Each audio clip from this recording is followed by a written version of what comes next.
received the invitation from you and realized this was the old Danbury Library, it took me a minute, but when my mom was a little girl, she grew up in Darien, part of a big family, and she got away from the family by coming to see her aunts and uncles who lived in Danbury off the King Street area of that end of town. And the big treat was to come down with my Aunt Ruth to this building to check out library books and go read them in the peace and quiet and shade of their home on South King Street. So I was thinking about that when I was thinking about coming here, and Ed and I checked out the mural downstairs and did some research on that for a poem I wrote. And I thought my Aunt Ruth would have been up here getting her books. And I think when we think about democracy and freedom, public schools and public libraries are at the heart of that. And so it feels very special to be in this space and to be a part of this community. I graduated Danbury High School in 1984. I know it doesn't look it, but I did graduate at Western in 1993, and Danbury's been very good to me, and I'm glad to be back. This first poem I'm going to read is called Clothesline. I grew up on Hospital Avenue in a house that was built in the 20s and had beautiful oak trees. It is a wreck now. The oak trees are still there. So when I went to Broadview Junior High in Shangri-La, because I could just walk home, I didn't have to deal with the buses. Our buses were always late when I was in elementary school. But my mom had a clothesline. I grew up in the 70s. We hid gas in the backyard. And we did everything we could to save electricity, so the underwear went out in the morning, and I had to walk home in the afternoon before the underwear came down. So this is a tribute to my mom and that clothesline. And she told me later, I'm really glad to have that dryer. I can get romantic about the old days, but she did the work. Clothesline. Our clothesline stretched between the back porch and the oak tree, 20 yards down our gently sloping backyard. The oak stood eternal and vast beside the 1920s stone hearth we used for a barbecue only once because it required so much charcoal. Our socks and underwear flapped over the picnic table stained red on the brick patio between the back porch and the Bilko doors, under which we stored firewood for the basement wood stove during the many years of Dad's lone war against OPEC. On the other side of the laundry, our widowed neighbor wanted the peace of trees in the wind, privacy, deep dark, solitude. Thanks to her acre-square wilderness, our laundry dried unseen, though we lived on a very busy road. When I think of that clothesline on pulleys, I think of my mother's hands, raw and red, pulling our laundry from the washing machine, balling it into a wicker basket, carrying it upstairs and through the kitchen, to the back porch, where she had to stand on her toes to reach the line. I think of her shoulders as she bore the heft and wet of our bed sheets, as she pinned them to the line to dry. How intimately she knew her family, how humbly she bore our weight.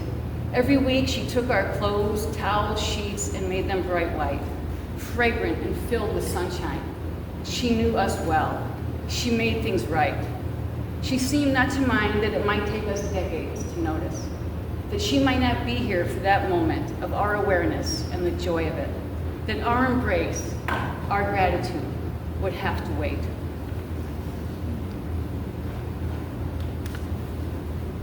My mom's easy to write about. She was a love. My dad was also my muse. He was a good guy.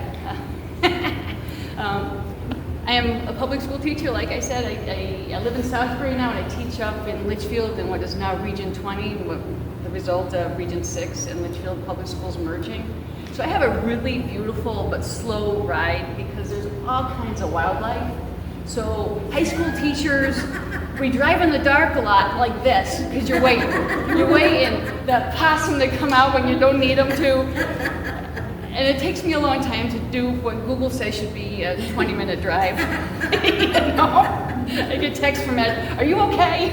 Yes, I'm being careful. But just you see wonderful things. This poem is for my dad, and it's called "Hungry Like a Fox." A fox whose salted coat of fire recalled for me, even at 6:15 a.m., my father's Odin hair, lit with warriors' flames, banked with ash to keep for another day and another.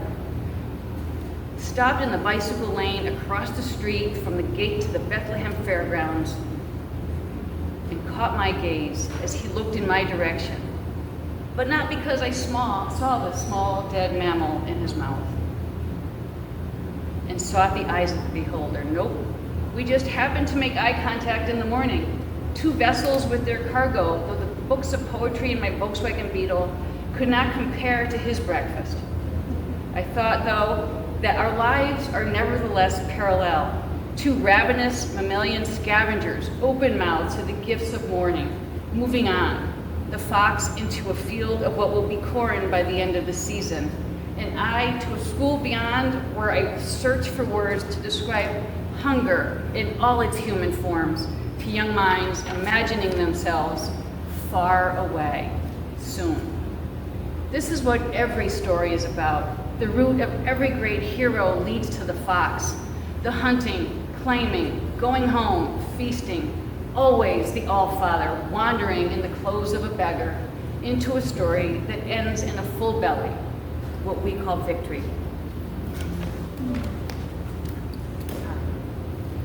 This poem is in honor of the mural downstairs in what was the children's department of this library, and I gotta say, I'm just in awe of the architecture, the attention to detail, the magnificence, and what a thing about libraries. I mean, the new library down the road, right, is no joke either. It's a temple of learning and thinking. And I've said when my family moved to Danbury in like 1974, one of the first things my mom did was take me there to get my library card. And I remember going up those stairs, and it was so amazing to be in such a magnificent building, and that floor dedicated to kids learning.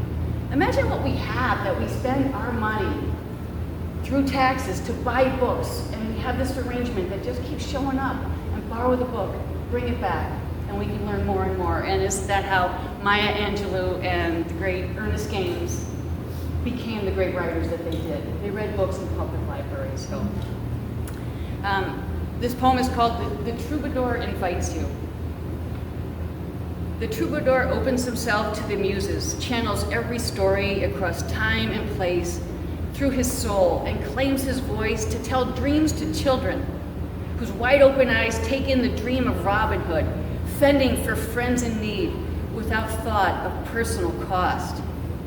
The troubadour's tunic and leggings are like the medieval heroes. Brothers are the same man, able and willing to fight for the well-being and rights of the least of these, and to set the story to music with his own hand on Apollo's lute. Clouds swirl, the dream thickens. From the cool, cumulus cauldron emerge another time and place, Indians watching from behind a tree, and we wonder with them about the changes to come.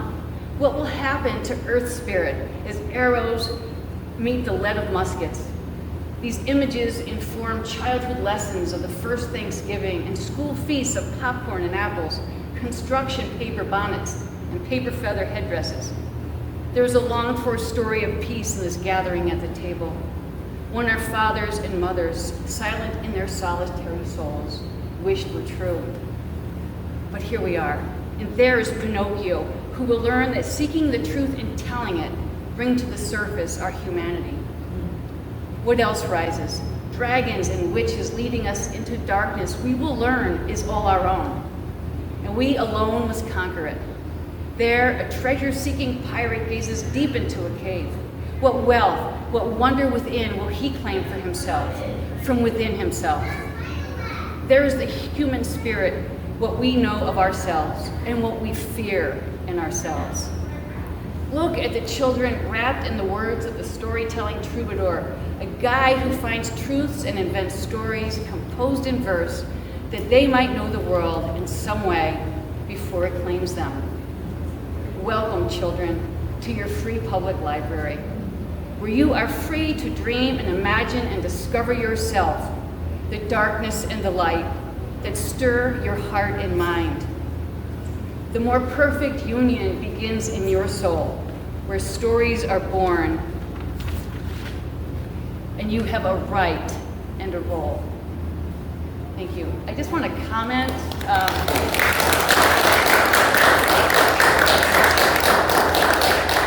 I got very emotional thinking about those murals and the visionary leadership we had in the form of Franklin Delano Roosevelt, that he nurtured our artists through the troubling times of our Great Depression, and that we have these legacies all over the place. Norwalk Public Library, go figure, produced a book in the 90s that captures the WPA art throughout that city. We have amazing treasures because we've had inspired leaders. And I'm going to finish with one last poem, and this is called The Garden at Rogers Park Middle School, Danbury, Connecticut. And it's a wonderful place, and there'll be a postscript to this poem if you'll indulge me. The Garden at Rogers Park Middle School, Danbury, Connecticut. Winter ends and the earth warms to new life. Young sunflowers prepare waiting soil for seeds filled with the promise of summer and an abundant family feast of joy as they learn how the sun moves through the sky to form seasons and write nature's story. Time's invitation to us to be whole and the teacher's lessons on gentleness begin together to grow food, flowers, gifts in friendship with bees and butterflies, the art of science, the wisdom of love, the gifts of light. We can be friends here. Who learned lessons in the garden here today? Sunflower children, for whom work is play.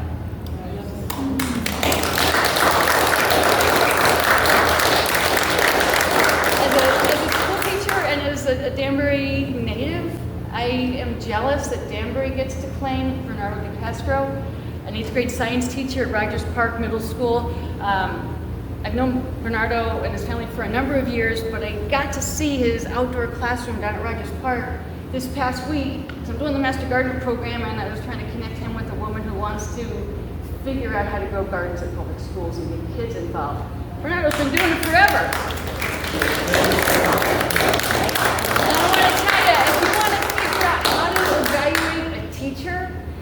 Figure out which one can get kids to come out at 8:30 on an August morning to pull weeds and water plants, and you're going to find Bernardo.